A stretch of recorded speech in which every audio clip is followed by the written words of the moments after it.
Okay, great.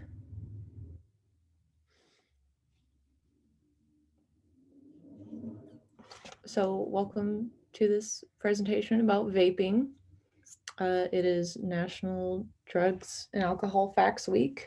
I'm going to give you some information about vaping and just a conversation about how they advertise vaping as this new way to do cigarettes and stuff like that.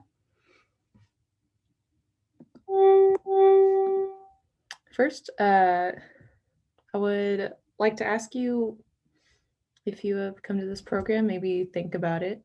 Why did you come to this program? Are you trying to quit vaping? Are you trying to quit smoking? Are you wanting to learn more about it? What do you already know about vapes and e-cigs?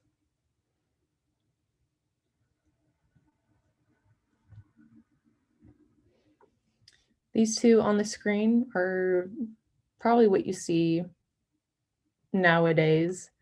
I think the one on the left is a Juul, and the one on the right, no idea. But those are the ones you probably see students having, and etc. Maybe a decade ago, there were those big chunky ones that people would blow big clouds with and stuff. That was the thing.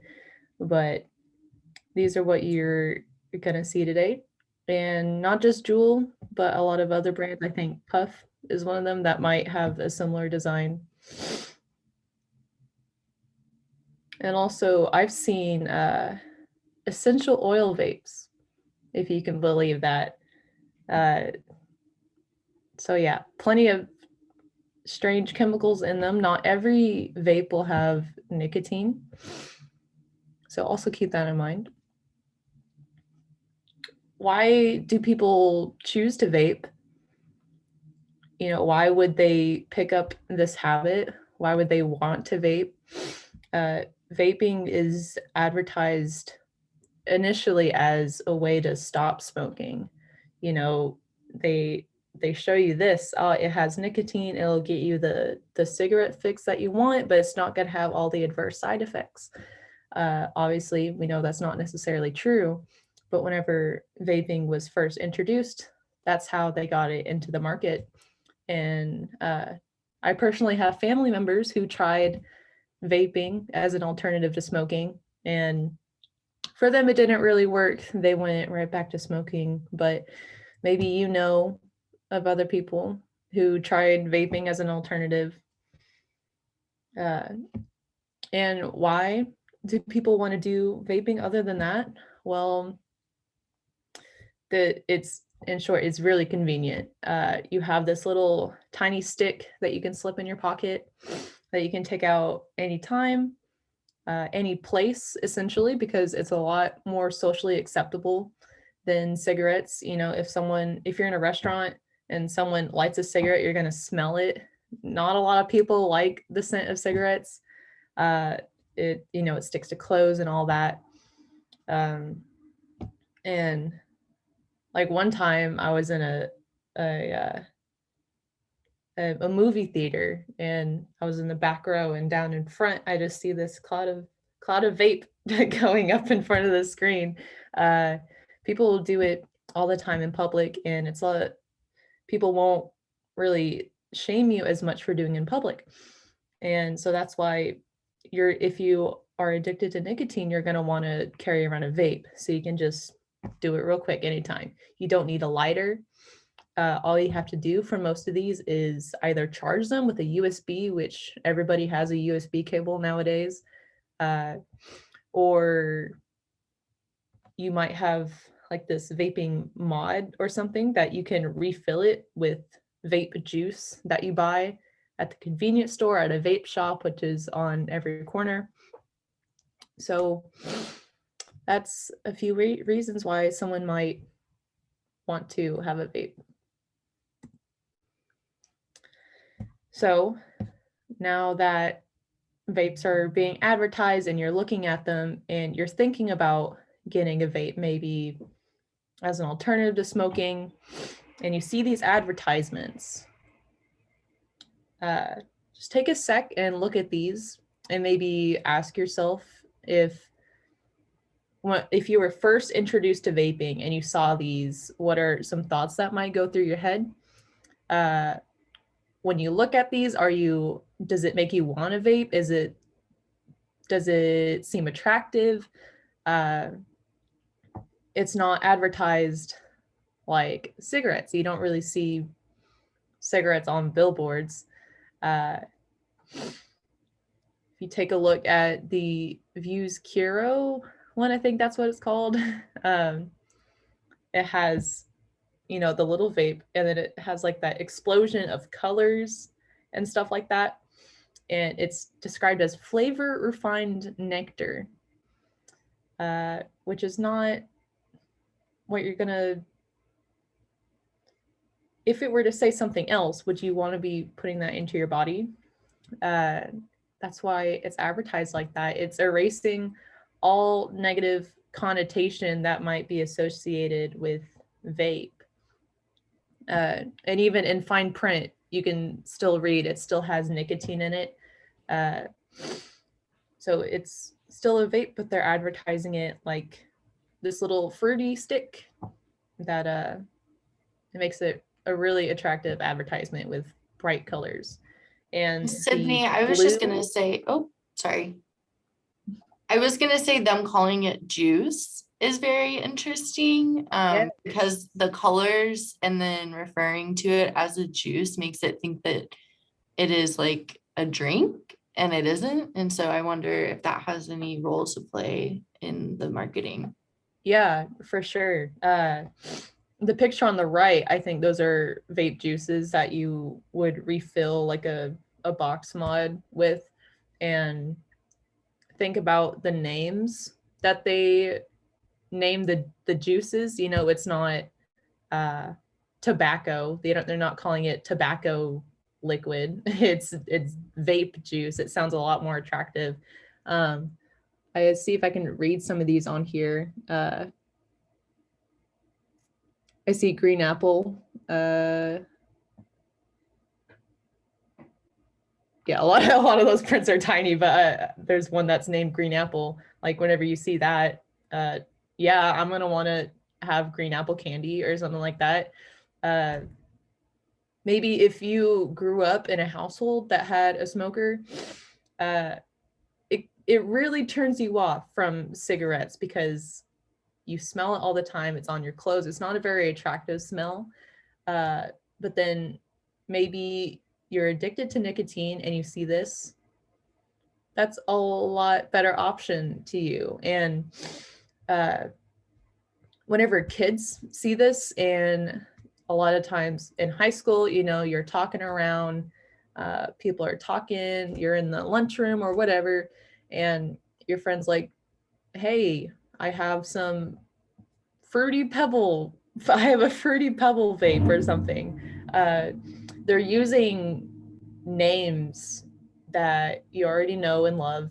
And if somebody who is not vaping yet, if they were to hear that, it'd be a lot more attractive to them. Or even kids, maybe get kids thinking at a younger age, oh, I eat Fruity Pebbles for breakfast. I want to try a Fruity Pebble vape or something like that, which sounds ridiculous, but it does get the idea in their head. And later on, maybe when they're of age to buy a vape, or whenever they're in high school, they're going to have their friend buy one for them. It's very common in high school. I experienced that myself. Older people going and buying vapes for people who are not of age.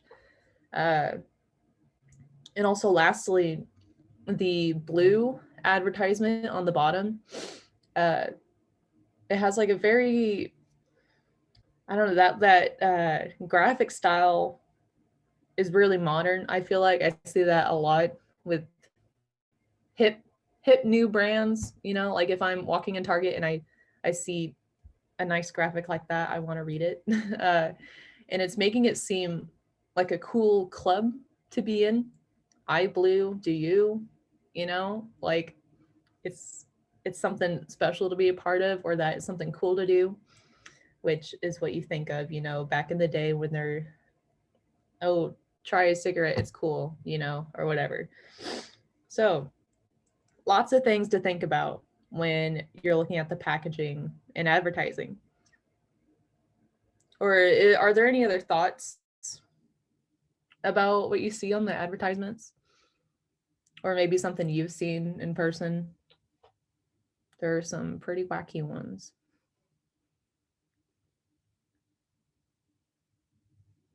I think that like a lot of the stuff that you mentioned, but like the colors that they use, like they just make it so appealing, or it can be really appealing to people. And I think that the advertisers are doing a good job at what they're doing, because we have a lot of people that are, they've never smoked in their lives, and you see it a lot in high school, you see it a lot in colleges. So it was just something that I've noticed. Yeah, for sure. A lot of people who pick up vaping have never smoked a cigarette in their life, but they find themselves addicted to nicotine because it has these really good tasting vapor, and you just do it and then you get addicted. So, the title of the program is The Cost of Vaping. It got me thinking because I saw this TikTok of this girl who vapes a lot, and she just showed like this graveyard of jewel pods. I was like, oh my gosh, that's a lot of money, first of all. And so that's what got me thinking. The picture here is a pack of 4 jewel pods, retail $20.99. Obviously, that price could vary from gas station to gas station to vape store to online, Amazon, wherever, what have you, or a different brand maybe. And they also come in different packs. Like there's like that one's 4 pods. Maybe there's one. I think there's one that's like 2 pods. So each pod, and it also says 5% strength. Just another little marketing tactic there. I still have to bring that up because 5% strength, there's no label whatsoever that might say nicotine on the front. It probably has it on the back and whatnot, but 5% strength, I'm not thinking nicotine content with that. The 5% strength is actual nicotine content, which is 1 pack of cigarettes. And I looked on the Juul website. 1 pod is about 200 puffs. And so if each of those are a pack of cigarettes, 20 cigarettes. So here's the math. Stick with me. If you smoke 1 cigarette a day, so it takes you a while to go through that pod, 1 pod. A box of 4 pods will last you about 80 days. So in a year, if you smoke 1 cigarette a day in terms of jewel pods, then you will need to buy roughly 5 boxes of 4 pods to last you the entire year. So 5 boxes of the $20.99 will cost you $104.95 for the year. Now, like I said, that is just for the assumption that you do 1 cigarette a day, which is not a very accurate measurable quantity because these are little pods that have juice. You can take long hits. Maybe one day you just take 1 puff off of it. And then also you have to think about tolerance. You're going to build up tolerance over time. Maybe you become a heavier user. Then you're going to be spending more money, obviously. And like I said, brands, different costs. And that's just for these pods. There's also reusable sticks, and like I said, the vape juice, that's a whole nother mathematical equation. I don't know what the that would equate to, like 1 ounce or whatever. So quiz time. These are some facts I got from the Stops With Me website, Oklahoma campaign. So how many years has it taken for the amount of Oklahoma students vaping to go from 16.4 to 27.8? Any guesses? 5 years. 5 years, okay. I would say 2. 2, okay. 3 Yeah, years. I'm thinking like 2 or 3. Yeah, pretty crazy. That is pretty much a 10% jump. And I think this data was taken around 2018, 2019. So this is very recent. It is, and also vaping was labeled as an epidemic. So next question, 1 in 4 Oklahoma students report using a vape. True or false? True. True. False. It's more than that. Okay, more than that. It is true. That's 25%. That is, to me, I feel like that's very steep. That's a lot. Do you know, Sydney, what the, like, is that on a college campus? Was that high school students? Do you know what the age on that was? This is going to be around high school age. Okay. Yeah. And possibly younger. I'm not sure about that, but for sure high school. Now, kids report vaping as early as what age? 13. 12. 13. I was gonna say 12.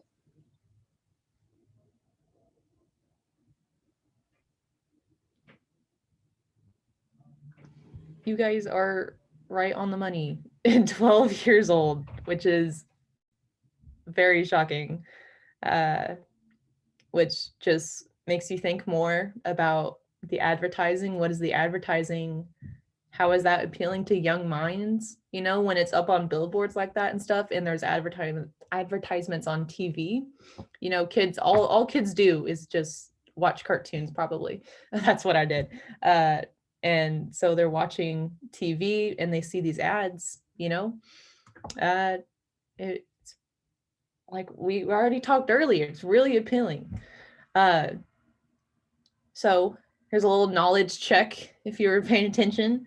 1 Juul pod has the same amount of nicotine as a pack of cigarettes. True or false?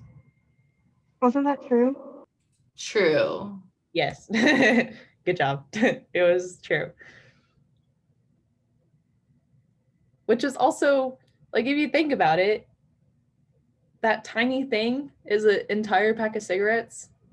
You know, maybe if you didn't know that, like it says like 5% strength, if you didn't know that and you went to try a Juul, they're not going to tell you that it's 1 pack of cigarettes, because that seems very unappealing, and that you don't want to, you know, like chain smoke an entire pack of cigarettes. But if you like inhale an entire pod, that's what you're doing with the nicotine content. And I feel like if people knew that, they would be a lot more weary of like just puffing them down as quickly as possible. Because I don't know, like I have friends that use Juuls, and I would say that it's constant. So I don't know. I find that really crazy. Yeah, and whenever you think about, you know, building tolerance, and you're gonna start to crave it throughout the day, you know, like, even, oh, this is one thing I forgot to mention, is that you don't need to like take a cigarette break, you know. I used to work in a restaurant where the employees in the back would just like go around the corner and hit it real quick, you know, and so it's really accessible throughout the day, and you build up that tolerance, and then you keep wanting it throughout the day, and but you're able to have it on you, so it's no problem. And so yeah, you're gonna keep using it more often, and before you know it, you're going to be doing like a pot a week, just a pack of cigarettes. So I asked you at the beginning, maybe think about why you came to this program. Maybe you have a friend who vapes a bit too much, or you vape, or you smoke, or you just wanted to learn more about it.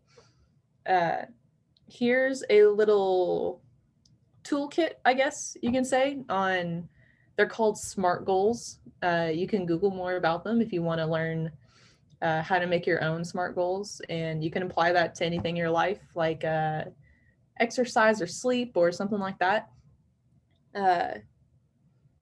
So there's important points to make about your goal and how to make it a realistic goal that you'll be able to accomplish. And once you accomplish it, great, you're on a journey.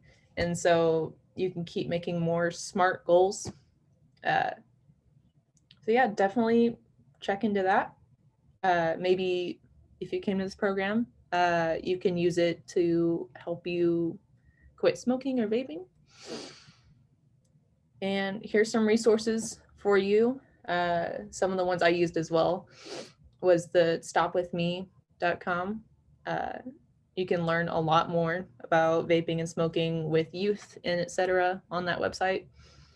Or I'm sure you've heard the 1-800-QUIT-NOW helpline for Oklahoma.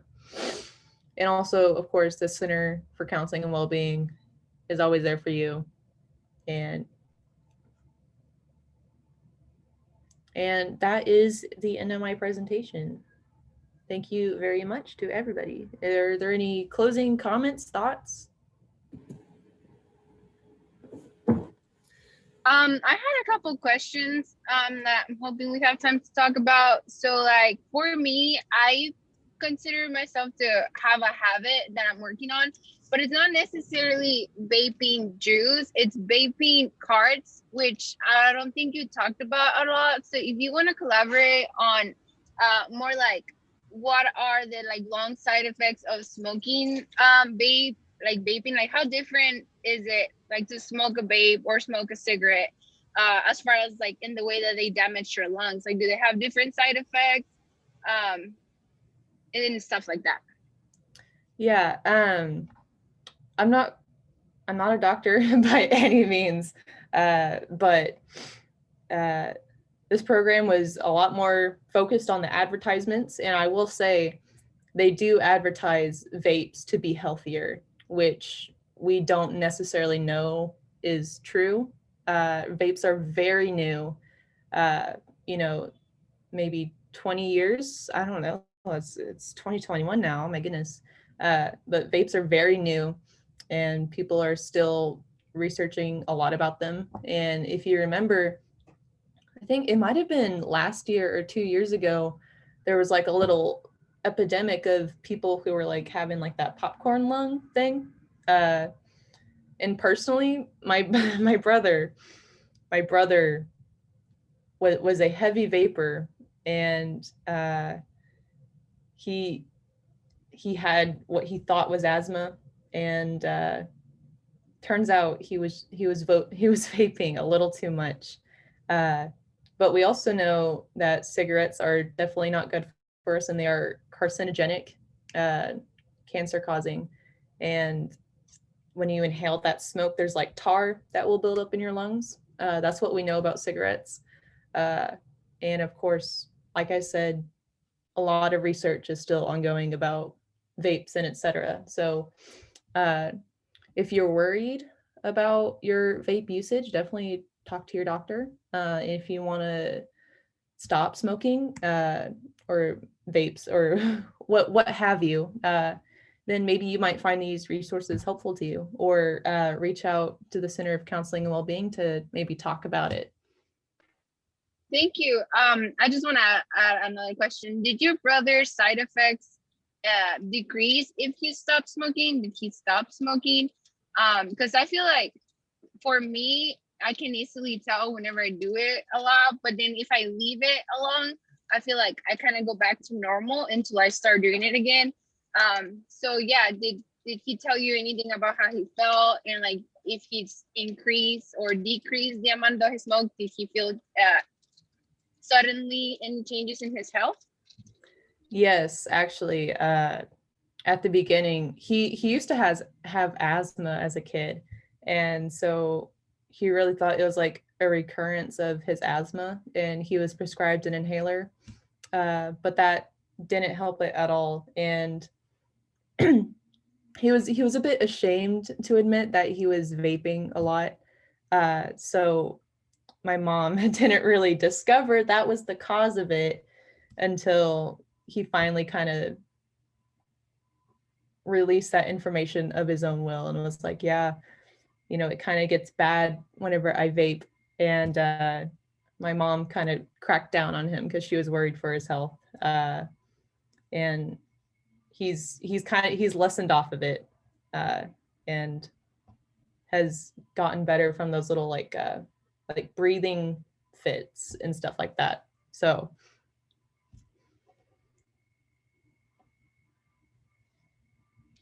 Thank you. yeah. Any other closing comments?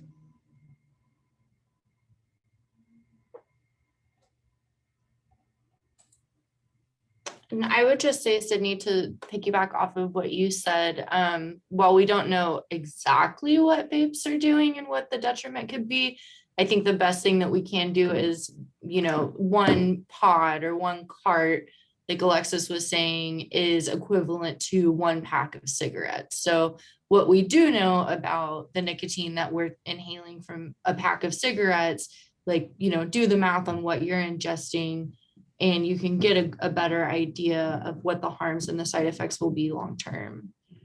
Because yeah, Absolutely. It's kind of like we don't know what we don't know yet. I feel like that could be a whole new older like event where you can talk about things that you smoke that don't have nicotine. So like I mentioned before, like in all the dispensaries, they have a lot of cards that are, it's like supposed to be like a smoking marijuana, but it's like in a juice way. So it doesn't have any nicotine, but it has other things that it's been brought up to my attention that there's not research on it, like on the causes of smoking vape and things that are not nicotine. But I feel like since it's been here for a couple years, like I don't know who would have the initiative to research it, but I'm surprised that nobody has done it already. Right. And also things about those carts as well. There's been incidents, in the past, definitely, if you're not getting them from a reputable source, that they can be cut with dangerous chemicals that you have no idea what you're inhaling. So you can think about that as well. And also even the ones you get from reputable sources like dispensaries, once again, we don't know exactly the effects of vaping, any sort of foreign body into you, what that will do long term.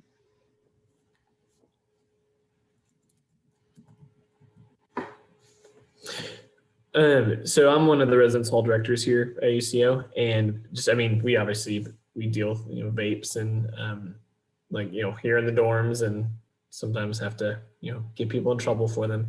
But what would be a good resource even for just like keeping up to date on like the newest stuff that's coming out, because it's constantly changing. And I mean, as someone who myself, I don't vape, like sometimes it's hard to like keep up, like, oh, what's the newest stuff that's out that like students are using or getting into, just as we're thinking about like seeing them using it or seeing it like in the dorm rooms.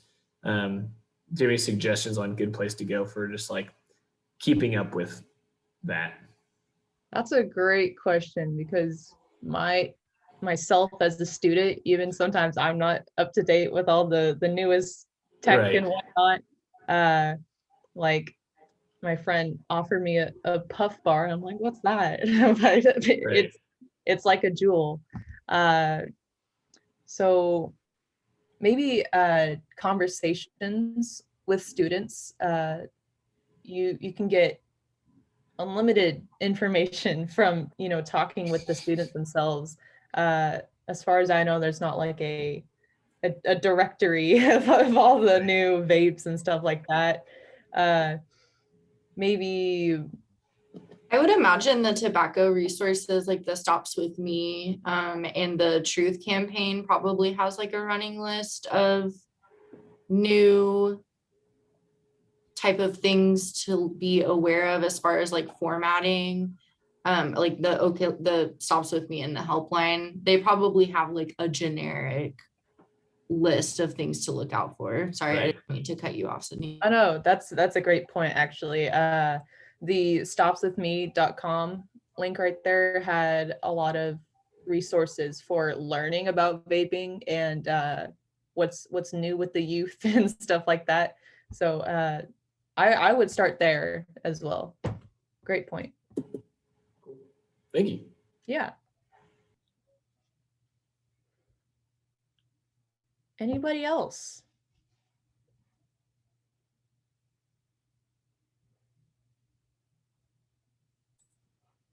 Alrighty, well, if nobody else has any questions, thank you, Sydney, so much. This was super informative, very interesting, and very eye-opening to know that there are so many youth that are utilizing these vapes and pens and stuff like that. So I'm glad that we were able to learn something. And if there is any questions that you didn't feel comfortable addressing, and you would like to send our office an email, I'm going to type the email address in the chat and feel free to shoot us a question. Or Marcus, if you ever have any questions on resources, you can definitely reach out to us that way as well. So thank you for attending, and we will see you all next time.